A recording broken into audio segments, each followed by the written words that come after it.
Good morning, চলে আসলাম নতুন একটা ব্লগ নিয়ে। আশা করি তোমাদের ভালো লাগবে। আমি অমৃতা, উত্তর 24 পরগনা থেকে ভিডিওটা শেয়ার দিচ্ছি। তো দেখো, আমি প্রথমেই ফুল গাছ নিয়ে পড়েছি। আর সত্যি কথা, আমি একটু সবসময় ফুল গাছ ভালোবাসি, তো সবসময় ওই ফুল গাছের পিছনেই লেগে থাকি। এই কখন জল শুকিয়ে যাচ্ছে, এই কখন মাটি দিতে হবে, এই কখন কি করতে হবে, কোন চারা বার হচ্ছে, এই সব সময় করেই থাকি। কিন্তু এমনই দুর্ভাগ্য কপাল, যেখানেই ফুল গাছ বসাই সেখানেই হতে দেয় না। হয় গরু, নইলে মানুষে, নইলে মরে যায়, এই রকম কেউই হতে দেয় না, জানো তো। তো যাই হোক, আর দেখো, আমাদের গরু আছে, আর ওই গরুর গোবর সার, তো গোবর সার তো আমি নিয়ে সবসময় রেখেই দিই। কিছুদিন পর তারপরে সেইগুলো আমি আবার ব্যবহার করি। আর দেখো, এই ফুল গাছটাতে না কত সুন্দর ফল ধরেছে, যেই হাত দিয়েছি আর পড়ে গেছে যা। আর দেখো, গাছটা না ডালটা এত দুটো দুটো বড় বড় ভেঙে দিয়েছে, আমি তো খুব চিল্লিয়েছি। আর আমার ফুল গাছ ভাঙলে না আমার খুব রাগ ধরে, জানো তো। গরুতে ভেঙে দিয়েছে। তো যাই হোক, দেখো, আমি ছেলে সকাল সকাল খাবার করে দিয়েছি, রুটি করে দিয়েছি, ও সস দিয়ে খাবে, পরোটা করে দিয়েছি। তো আমি এই সস আমি তৈরি করেছিলাম, তো সেই সস দিয়ে পরোটা খাবে। তারপরে আলু ভাতে ভাত করে ওকে একটু খাইয়ে দেব, স্কুলে পাঠিয়ে দেব। তো দেখো, আমি এবার একটু খাইয়ে দিচ্ছি। ও তো খায় না, নিজে হাতেই খায়। আমি তো কোনো সময়ই খাইয়ে দিই না, কোনো কোনো সময় খাইয়ে দিই। তো স্কুলে পাঠিয়ে দিলাম। তো তারপর আমি দিয়ে এসেছি স্কুলে। তারপর আমার একটা পার্সেল এলো, আর পার্সেলটা অর্ডার করেছিলাম, দেখতেই পাচ্ছ, পঞ্চপ্রদীপ আর ঘণ্টা। তো যাই হোক, 285 টাকা নিয়েছিল।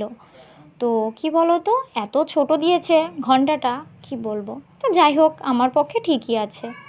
হ্যাঁ, তো এমনি ঘরে পুজো করার জন্য, একটু শিব পুজো করার জন্য নেওয়া। লক্ষ্মী পুজোতে তো ঘণ্টা বাজায় না। তো যাই হোক, এসেছে, ভালো হয়েছে। তো রান্নার সবজির গোছানো হয়েছে, গুছিয়ে রেখে দিয়েছি কেটে কুটে। তো স্নান করে এসে রান্নাবান্না চাপিয়ে দিচ্ছি। আর দেখো, পেঁয়াজকালি, আমাদের গাছেরই পেঁয়াজকালি, কিন্তু সব পেকে গেছে, জানো তো।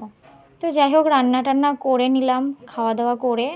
আর যে জামা কাপড়গুলো কেচেছিলাম সকালে কাজকর্ম করে, সেগুলো এখন রোদ্দুরে দিয়ে দিচ্ছি। আর রোদ্দুর খুব প্রচণ্ড পরিমাণে রোদ্দুরও পড়েছে। আর কি বলো তো, ছাদে আমাদের নাড়ার জায়গা নেই। তো তার জন্য আমি কি করেছি জানো, বাঁশ এইভাবে রেখে রেখে দিয়ে ওই বাঁশের ওপরে আর কি নেড়ে দিই। কী আর করবো, নইলে নিচে দিয়ে দিই। আর ওই যে এক একটা ঘরের ওপরে যে রড থাকে, সেই রডগুলো থাকলেও হতো, তো তার উপর দিয়ে একটা দড়ি টাঙানো যেত। তো সেরকমও ব্যবস্থা নেই আমার, জানো তো। কী আর করা যাবে বলো। আর জামা কাপড় তো প্রত্যেক দিনই কাচতে হয়। তো আমি তো 5 দিন পর পর কাচি, আমার তো কাচাই হয় না সেরকম। আর আমাদের দেখো, গাছের যে পেঁয়াজগুলো কটা তোলা হয়েছে, বিক্রি করা হয়েছে, আর অল্প কটা এনে ছাদে দিয়ে রেখেছি।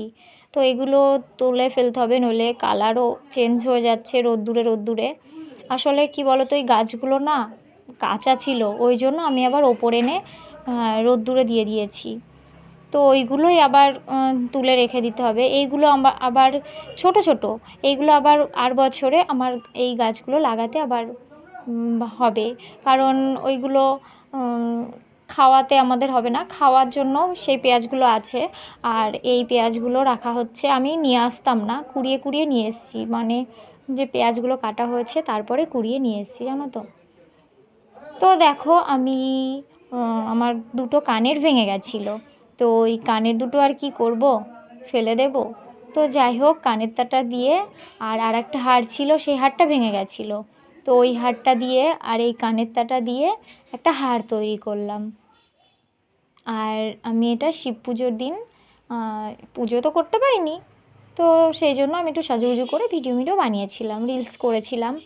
তো দেখো তো কে কীরকম হয়েছে কানের তাটা। আর সত্যি কথা, আমি একটু সাজুগুজু করে একটু ভিডিও বানাতে ভালোই বাসি, কিন্তু সেই রকম আর হয়ে পারে না। তো যাই হোক, দেখো, আমি ওই কানের তাটা দিয়ে হার বানিয়েছি, আর আমি সাজুগুজু করেছি। আমাকে কেমন লাগছে তোমরা একটু কমেন্টে অবশ্যই জানাবে। দেখো কানেরটাটা দিয়ে সত্যি কথা হারটা বেশ ভালোই লাগছে। তো তারপরে দেখো আমি ওই ভিডিওটা কি বলো তো, ওটা এর মধ্যে দিয়ে দিয়েছি, অনেক দিনের ভিডিও ছিল ওটা। তো তারপরে আমি দেখো দর্জি শিখতে গেছি বলতে অনেক দিনেরই ইচ্ছা যে একটু দর্জি কাজ শিখবো। বাড়িতে কি বলো তো যে এক একটা পেটি আসে, যে যেরকম ব্লাউজ তৈরি করা, জামা টামা তৈরি করা, এই সব হ্যান ত্যান অনেক রকম তৈরি করা, এইসব যে করব।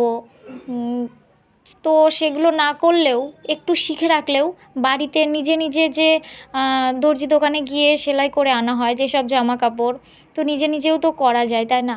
ওই জন্য একটু শিখে রাখছি। তো যাই হোক, এই বউটা আমি ওদের বাড়িতে গেছিলাম, কি দরকার ছিল আমি গেছিলাম, গিয়ে দেখছি যে ওদের মেশিন রয়েছে। তো আমি জিজ্ঞাসা করছি যে তুমি কি চালাও, তুমি মেশিন সেলাই টেলাই করো? বলছে না গো, আমি কিনেই রেখে দিয়েছি, তো আমি পারি না, আমি একটু শিখেছি, তো আমি সেলাই টেলাই করি না। তো আমি বললাম তাহলে আমি ভালোই হয়েছে, তাহলে আমি রোজ আসবো, আমিও শিখে যাব একটু একটু করে। তো যাই হোক, শিখতে এসেছি, এসে আমাকে বলেছে পা ঘোরাতে আগে, এই যে পা দিয়ে চালাতে। তো আমি তো পারছি না। তারপর আমাকে বলল যে আগে পিছন পাটা ফেলতে হবে, তারপর সামনের পাটা, এইভাবে বলে বলে তারপরে আমি পা চালানোটা শিখে গেছি। তো তারপরে এই যে সুতো লাগানো, চারিদিকে যে কোথা দিয়ে সুতো লাগাতে হয়, তো এইসবও শিখলাম, তো ওটাও শিখে গেছি আমি একদিনেই, ওগুলো সব শিখে গেছি। একদিনেই আমি পা চালানো শিখেছি, আর সুতোগুলো দেওয়া শিখেছি, আর ওই যে নিচে যে সুতো লাগিয়ে দেয় সেটা শিখেছি। আর শুধু শিখতে একটু বাকি আছে সেলাই করাটা, তো ওটাও আমি আশা করি শিখে যাব, কিন্তু তার আগেই না ছুঁইটা আমি ভেঙে ফেলেছি। তো ছুঁইটা ভেঙে ফেলেছি, আর কি করা যাবে, তো সেলাইটা আর করতে পারলাম না। তবে 2 দিন গেলে আশা করি সেলাই করাটা আমি শিখে যাব। তো সত্যি কথা বলতে শিখছি যখন, তখন মনে হচ্ছে না যে এইগুলো চালানো কিছুই না। আর যখন শিখেছিলাম না, তখন মনে হচ্ছিল যে খুব কঠিন এইরকম মনে হচ্ছিল। তো যাই হোক, নিজেও তো ঘরে বসেই থাকা হয়, তাই না? তো এইগুলো শিখে রাখলেও অনেক কাজে দেয়। তো ওই জন্যই ভাবলাম যে একটু শিখে রাখা ভালো, এটাই, সে পরে করি বা না করি। আর কি বলো তো, সত্যি কথা আমার খুব মাথা যন্ত্রণা করে। আমাদের এখানে অনেকেই অনেক রকম কাজ করে, কিন্তু আমার দ্বারাই কিছুই করে সম্ভব না, মানে করাটা সম্ভব হয়ে ওঠে না। কি বলো তো, সবসময় না আমার মাথা যন্ত্রণা করে, নিচু হয়ে থাকতে পারি না, তো ওই জন্য আমি আর কি করতে পারি না। তো দেখো আমি ছুঁইটা সুতো পরাতে গিয়ে দেখছি ছুঁই ভেঙে গেছে, আর কি করা যাবে, বলল ছুঁই নেই।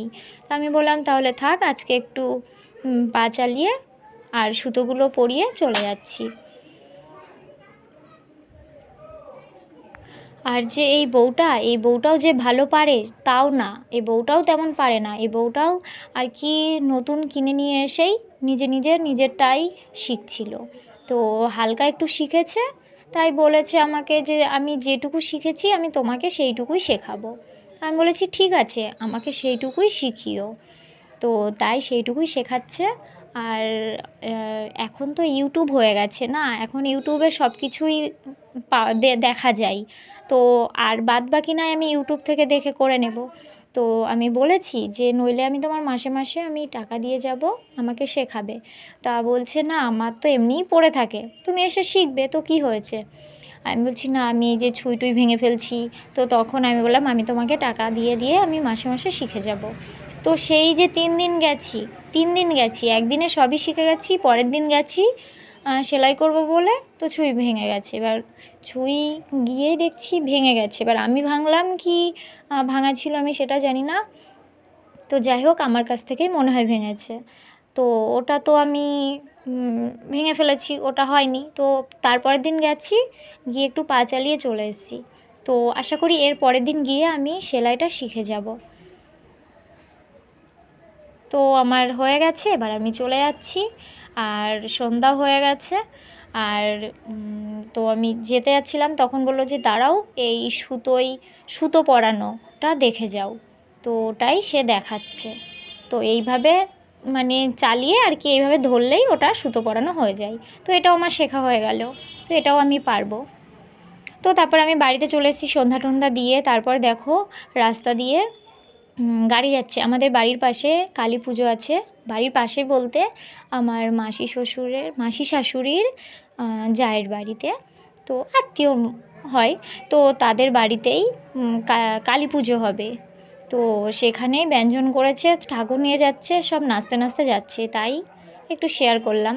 তো তারপরে আমরা চলে এসেছি কালী পুজো বাড়িতে।